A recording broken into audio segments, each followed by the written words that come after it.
સામાન્ય રીતે જેલ એટલે એવી જગ્યા કે જ્યાં ગુનેગાર માત્ર સજા જ નથી ભોગવતો, પરંતુ તેને સુધરવાની અને સમાજની મુખ્ય ધારામાં પાછા ફરવાની એક તક પણ આપવામાં આવે છે. પરંતુ જ્યારે જેલની અંદર જ ગુનાખોરીને પોષણ મળવા લાગે ત્યારે સૌથી મોટો સવાલ આખી એ વ્યવસ્થા સામે ઊભો થાય છે. સુરેન્દ્રનગર સબ જેલમાંથી સામે આવેલી આ ઘટના પણ કંઈક આવી જ છે. અહીંયા કેદીઓ સુધી નશીલો પદાર્થ પહોંચાડવા માટે નમકીનનો સહારો લેવામાં આવતો હતો. અને સૌથી ચોંકાવનારી વાત, આ કોઈ પહેલીવાર નથી. પહેલા પણ સુરેન્દ્રનગર સબ જેલમાં મોબાઈલ ફોન અને પ્રતિબંધ વસ્તુઓ મળવાના બનાવોને લઈને અનેક વખત વિવાદમાં રહી છે. હવે ફરી એકવાર જેલની સુરક્ષા અને વ્યવસ્થા ચર્ચાના કેન્દ્રમાં આવી છે. શું છે સમગ્ર મામલો, આવો વિગતે વાત કરીએ અહેવાલમાં. નમસ્કાર, હું છું આસિફ કાદરી અને સ્વમાન સાથે તમારું સ્વાગત છે. સુરેન્દ્રનગર સબ જેલમાં સજા ભોગવી રહેલા કેદીઓ સુધી બહારથી નશીલો પદાર્થ પહોંચાડવામાં આવતો હોવાનો મોટો ભાંડો ફૂટ્યો છે. જેલ સ્ટાફે સતર્કતા દાખવતા સમગ્ર નેટવર્કનો પર્દાફાશ કર્યો છે.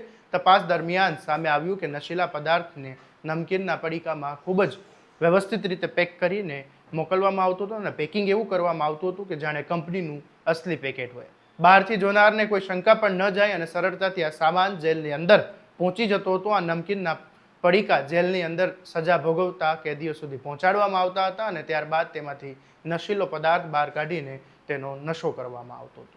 જેલ સ્ટાફને શંકા જતા સમગ્ર મામલાની તપાસ હાથ ધરવામાં આવી અને તપાસ આગળ વધતા નશાનું એક આખું નેટવર્ક સામે આવ્યું છે. હવે તેની પાછળ કોણ છે અને કોણ આ નશીલો સામાન મોકલતું હતું અને જેલ સુધી પહોંચાડવામાં કોની ભૂમિકા હતી, એ તમામ દિશાઓમાં તપાસનો ધમધમાટ શરૂ કરવામાં આવ્યો છે. પ્રાથમિક શંકાના આધારે સબજેલ નજીક આવેલી એક દુકાનમાંથી આ સમગ્ર નેટવર્ક સંચાલિત થતું હોવાની દિશામાં પણ તપાસ ચાલી રહી છે. તપાસ એ દિશામાં પણ આગળ વધી રહી છે કે જેલની અંદર સુધી આ સામાન પહોંચાડવામાં આવતા કોઈ આંતરિક મદદ તો મળી નહોતી ને. અને આ ઘટના સામે આવ્યા બાદ જેલ તંત્ર પણ હરકતમાં આવ્યું છે. સબજેલની સુરક્ષા અને વ્યવસ્થા સમીક્ષા શરૂ કરવામાં આવી છે અને ભવિષ્યમાં આવી કોઈ ઘટના ન બને તે માટે સમગ્ર સિસ્ટમમાં જરૂરી સુધારા કરવાની કવાયત હાથ ધરવામાં આવી છે. સુરેન્દ્રનગર સબ જેલ અગાઉ પણ અનેક વખત ચર્ચામાં રહી ચૂકી છે. ક્યારેક જેલમાંથી મોબાઈલ ફોન મળવાનો બનાવો આવ્યા તો ક્યારેક પ્રતિબંધ વસ્તુઓ જપ્ત થતા સુરક્ષા વ્યવસ્થા સામે સવાલો ઊભા થયા છે. હવે નમકીનની આડમાં જેલ સુધી નશાનો પદાર્થ પહોંચાડવાનું આખું નેટવર્ક ઝડપાતા ફરી એકવાર જેલ તંત્રની કામગીરી એ ચર્ચામાં આવી છે.